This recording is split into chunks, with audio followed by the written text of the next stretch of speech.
थंडी चालू झाली की आपल्याला चहाबरोबर अगदी चटपटीत असा नाश्ता हवा असतो किंवा स्नॅक हवा असतो।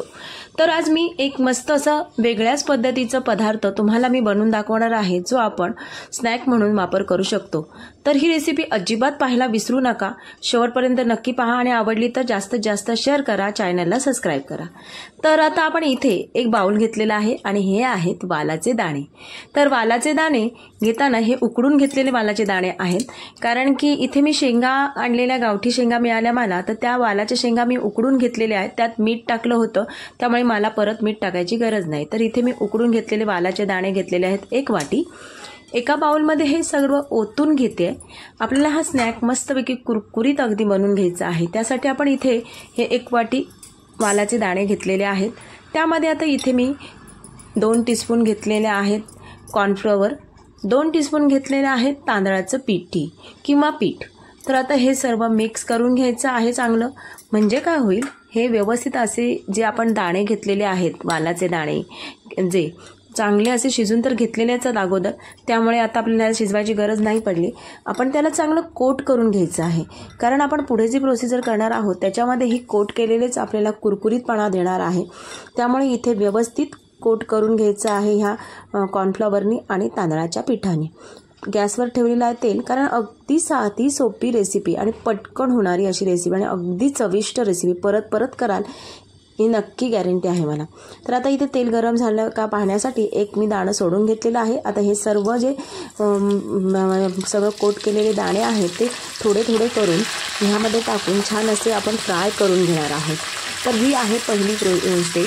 आपण इथे फ्राय छान करून घेणार आहोत, कारण की इथे कुरकुरीतपणा येण्यासाठी हे आपण थोडेसे असेच अगदी 2 मिनिटासाठी चांगले फ्राय करून घ्यायचे आहेत। छान कुरकुरीत फ्राय झाले की आपण हे काढणार आहोत। तर आता इथे आपण जे झालेले जे आहेत फ्राय ते काढून घेणार आहोत। त्या आपल्या कॉर्नफ्लॉवरच्या आणि तांदळाच्या पिठाने ह्याला कुरकुरीतपणा खूप सुंदर येतो। तर अशा पद्धतीने मी इथे पहा सर्व दाणे जे आहेत वालाचे ते सगळे आपण फ्राय करून घेतलेले आहेत।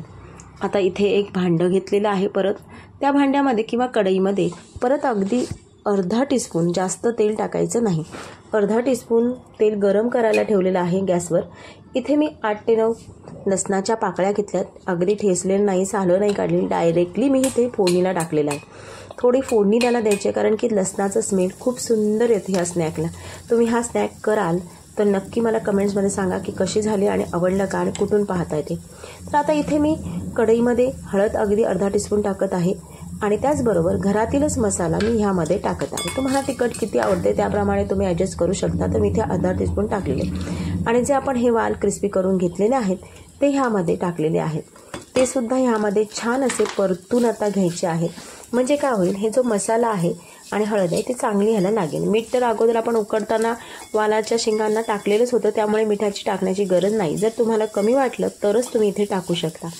इथे पहा, मसाला जेव्हा आपण टाकतो त्या टायमाला लगेचच हे दाणे टाकायचे, नाहीतर मग मसाला करपून याला करवटपणा येऊ शकतो। त्यामुळे मसाला तेलामध्ये टाकल्या टाकल्या लगेच आपल्याला हे दाणे ह्या तेलाच्या ह्याच्यामध्ये फ्राय करून घ्यायचे।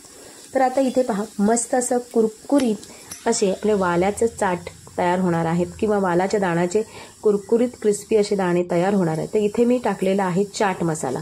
चाट मसाल्याने जी चव येते ती खूप अप्रतिम अशी येते। तर आपण इथे चाट मसाला थोडा टाकून घेतला आहे आणि आता हे एका बाउलमध्ये काढून घेऊया, कारण की इथे आता आपण हे बाउलमध्ये टाकल्यानंतर इथे भरपूर सारी कोथिंबीर ह्यामध्ये टाकायची आहे, कारण खूप छान चव येते ह्या कोथिंबीरने। जर तुम्हाला आवडत नसेल तर तुम्ही इथे कोथिंबीर नाही टाकलीत तरीसुद्धा चालेल। तर अशा पद्धतीने आपल्याला हे क्रिस्पी अगदी चविष्ट असा स्नॅक तयार झालेला आहे, वालाच्या दाण्याचा क्रिस्पी स्नॅक, किंवा जसा चना कोलीवाडा असतो त्याचप्रमाणे आपण ही वालाचा कोलीवाडा म्हणता येईल। तर ही रेसिपी तुम्हाला कशी वाटली नक्की कमेंट्समध्ये सांगा आणि जास्तीत जास्त नक्की शेअर करा। धन्यवाद। अशाच रेसिपी पाहत राहा, चांगल्या स्वादिष्ट, चविष्ट आणि साध्या सिंपल रेसिपी असतात, नक्की पाहत राहा। चला पुढच्या रेसिपीमध्ये भेटूया आणि नक्की कमेंट्स आणि एक लाईक नक्की तुमचं मला द्या, म्हणजे त्या लाईकने मला करण्याची